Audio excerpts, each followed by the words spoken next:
Hey guys, Chi here. Welcome back. Today I'll be giving you my perspective on the Makeup Forever HD Skin Undetectable Foundation.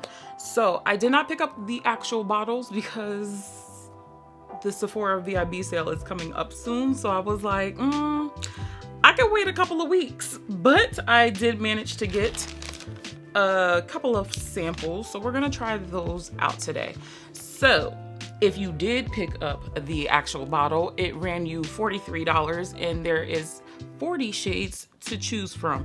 Now, I don't know why Makeup Forever decided to flip it and reverse the whole system and renamed everything. So I was hella confuzzled trying to pick out a shade, but they have a whole brand new lettering, numbering system, and I'm gonna be honest, I hate it.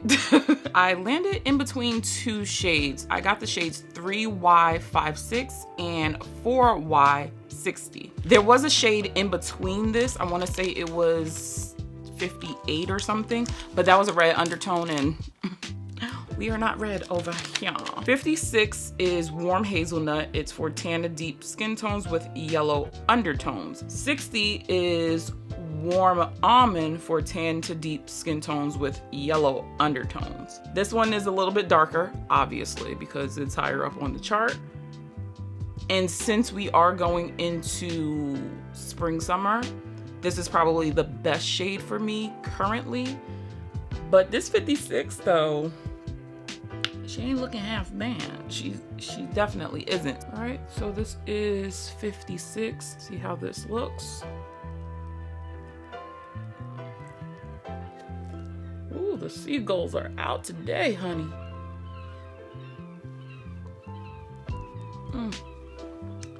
I love how that blended out. That blended out stupendously. My homegirl is trying to bring stupendous back. I was like, you know what? We're gonna hop on that train too. Then this side, I'm gonna take a beauty blender. Just pat that.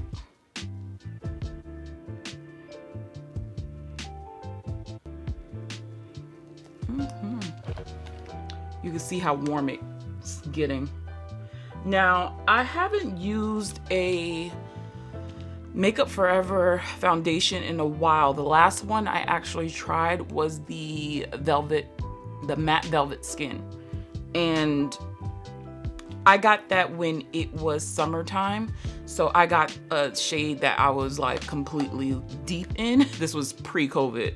So that shade worked out really well for the summer. The issue I've always had with Makeup Forever is the oxidizing of their foundations. I'd look good right now, and then throughout the day, it's just like, sis, what's going on? But right now, I mean, 56 is looking all right. It's not as orange, because if you look at my hand, that she's got a nice little tan to it, which I like, and I think that would be really, really beautiful for the summer. But then 56, it's kind of working. I mean, you can still see a little bit of a tan. I'm going into summer. I'm going into it. But I haven't been fully in the streets. Now I'm like, what's a girl to do? Yeah, I think this might be like the teeniest bit too dark, but 56 for right now is looking pretty good. Okay, all right. And then application wise for both of them, I don't prefer one or the other. I don't. I think both don't look terrible on my skin. Nothing looks blotchy other than my sweat stash right here. But so far, so good. I like how my skin does look like skin. That's their claim of fame right now with this foundation. They want it to look like skin. I think they hit that on the head with that one. Now that I think about it, that's not the last foundation I tried. Silly rabbit. Their powder foundation, which I really, really adored. I'm just gonna go in with my KVD Good Apple Concealer. I did a whole review on this. If you're interested in seeing it, I'll link it in the cards, bang bang, up top. But let's talk about the claims of this. So this foundation is supposed to blur and cover imperfections for up to 24 hours.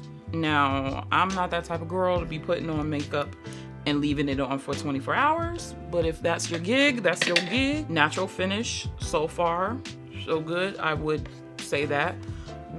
Medium coverage, okay. We're here for that. Waterproof. Now, sis ain't getting in anybody's pool right now or ocean. However, I tend to not wear a lot of foundation in the summertime because I am sweating. So if this is a formula that can last throughout a very hot, humid day, I mean, that's something to look forward to. Gonna set it with the Triple Fix from LYS. Look, someone's hit pan. I'm very excited about that. Haven't hit pan on an item in so long. But this powder is just so convenient. I also did a whole review on this powder as well, if you're interested. Now, let's get into setting this. This is the Makeup Forever Matte Velvet Skin Powder Foundation in Y455. Again, I have a whole review on this one as well.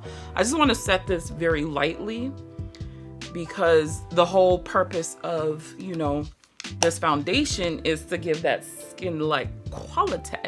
And I don't want to really matte it out because this is a good matte powder if you're looking for one. So I don't want to really take away from that. I'm not going to do cream bronzer, but I am going to use a little bit of powder bronzer because this is what I would normally do. I'm just gonna take Glowish. I'm not gonna take a ton though because I still want you guys to see the foundation. So just adding a tiny bit just to add a little something, because I do find that sometimes when you add on the bronzer, it kind of takes away from my cheeks, at least for me it does. But I don't know. I think the biggest telltale sign of what I like is when that oxidizing sets in. Because right now she's looking good. And if it is gonna oxidize any further, I'd rather go for 56 versus 60. Let's give her a quick little spritz. Or a lot of spritz. The Charlotte Tilbury though, I think she might be dethroning my Milk makeup spray. But let's give this a little. My skin is skinning right now. Ooh, I'm kind of excited. I might have to do a little wear test. Like, my skin doesn't look dry at all. It is blurring a little bit of my pores, which is always beautiful. Texture is not emphasizing anything thus far. Like, I do have a couple of lost travelers on my face, but my skin is skinning. My skin looks smooth. Like, get up in it, get into it. I don't know, Makeup Forever. You might have reeled me back in. She got time today, so it's, what time is it? It's 12:29. Look how big this phone is. I got the new Galaxy Ultra 22. Yeesh, so big. So it's 12. Let's just say 12:30. I'm gonna come back in a couple of hours and see how my face is looking, because right now, she's liking it a whole lot. So meet up in a couple of hours.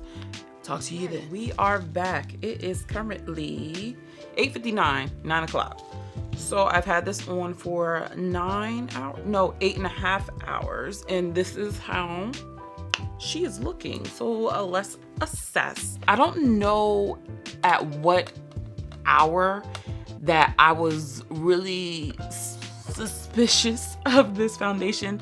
I felt like the powder was doing something funky, which made my skin look weird. But as the day went on, because my oils kind of peeked through, mixing with my chemistry and all that stuff, my skin came back to looking like skin. So I was like, what are we doing? Don't mind my under eyes. I've been doing a lot of this because my contacts was bugging me. Side 56, it did warm up just a hair, but not a noticeable difference. In shade 60, she did get a little bit darker, not by much either. However, because your girl was lazy and didn't blend out her foundation, she has a little bit of a line of demarcation, but it's cool, it's cool. It's late night, we're good. Overall, I don't feel like it emphasized a bunch of texture, nor did my pores get really big or have the appearance that it was bigger than what it was. But what I will say is that because this formulation is, I guess, geared towards oilier skin types, I felt like my skin was dry at some points. Now, I have to also accredit the temperature, and I have been doing a pretty basic skincare routine, but it's a hydrating routine. So my skin has been normal for this time of the year, and I don't know, there were certain points in the day where I just felt like my skin kind of was dry, mainly at the beginning of my wear test. That's where I kind of felt a little bit dry, but then my oils was like coming through. Right here and a little bit on my forehead are the shiniest places on my face, and it's not a shiny where I need to blot, which I was actually like, that's pretty nice, because you know, with some of these heavier, fuller coverage foundations, although they may be oil free, for some reason when your oils bust through it, because the layer is so thick, it's like your skin isn't breathing, and those oils start, you know, busting up the club. From what I can remember about the older formulation, I remember that being a little bit more oily or greasy. So I like this formulation as far as, you know, it's not really oily throughout the day. So I do like that.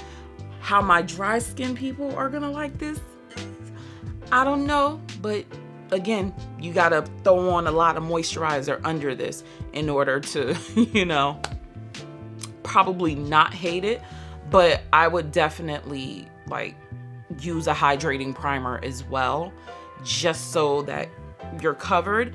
And you probably could get away with not even setting this. But for those of you who are trying to figure out a shade to pick, I strongly suggest you take into account how your skin is for the entire year. I get all 4 seasons, so I'm only dark about 3 months out of the year, depending on if I go outside. If I were going to pick a shade for me, I'm gonna pick 56, because for the most part throughout the year, this is the shade I am.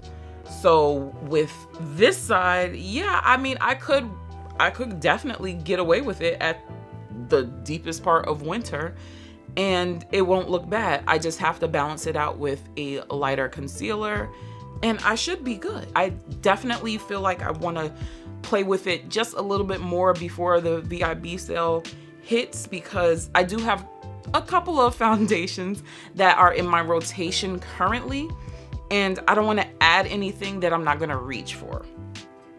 It's just as simple as that. Yeah, my vote is for 56. I know y'all gonna let me know in the comments which one you like. So in the meantime, you can check out some of my other videos, and I will catch you in the next one. Bye.